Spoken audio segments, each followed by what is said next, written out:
He drained the account at 2:17 a.m. By 2:30, he was gone. By sunrise, our daughter's college fund, 12 years of birthdays, tooth fairy dollars, and scraped together overtime, was gone. No note, no goodbye. Just an empty closet and a receipt from a beachfront hotel in Tulum.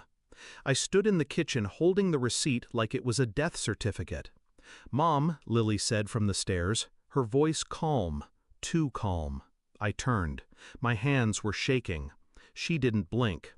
"Don't worry," she said, then smirked. I handled it. I met Ethan when I was 19 and stupid. He was older, smooth, the kind of man who made a girl feel seen just by looking her way.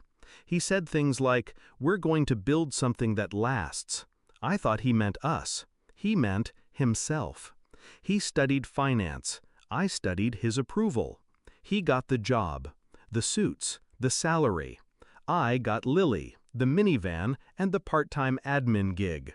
But I loved him, even when he stopped seeing me, even when he started staying late, even when he made me feel like a burden he once chose. The signs were there: the sudden gym membership, the locked phone, the unfamiliar scent on his collar, orange blossom, not mine. And then, last Tuesday, the tuition portal denied my login. I called the bank, listened to the silence after they confirmed the withdrawal. Every cent, gone. And Ethan's cell, disconnected. I didn't cry, not because it didn't hurt, it did, like being gutted with a cold knife.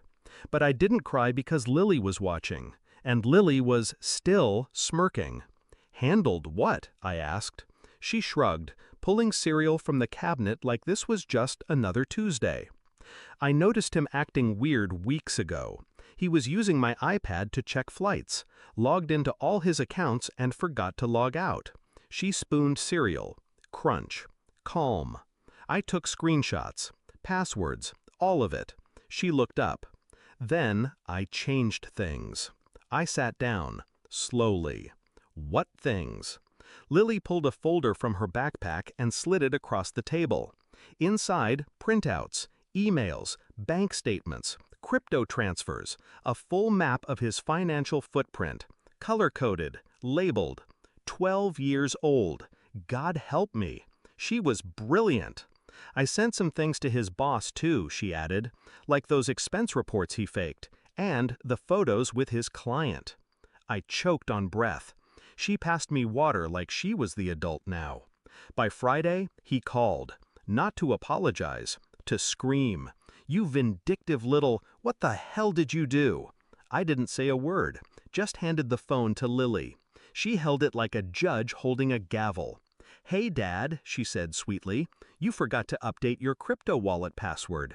I did it for you." Silence. Then a breathless, panicked, "That's illegal!" She smiled. "So's draining my college fund." Then she hung up.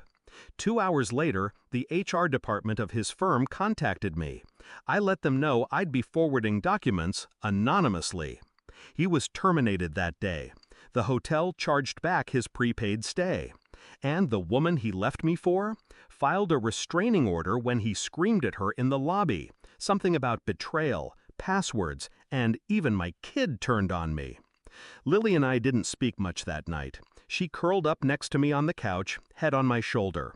I played with her hair and thought about the weight of legacy. I raised her with empathy, with boundaries, with a spine I never showed Ethan. But she saw through him before I ever did.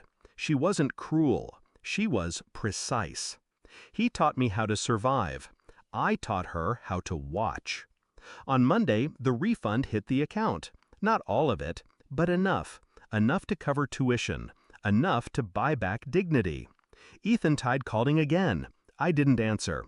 I didn't need to. The last I heard, he was working freelance, begging old clients for scraps. But reputations rot fast in his circles, and scandal tastes bitter when you built it yourself. People ask me how I bounced back. I didn't bounce. I recalculated. I stopped giving the benefit of the doubt to men who weaponize silence.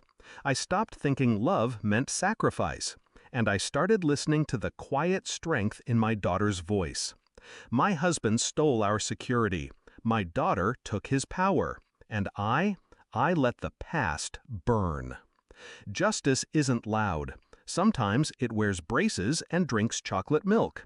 Sometimes it's 12 years old and smarter than the man who thought he could disappear.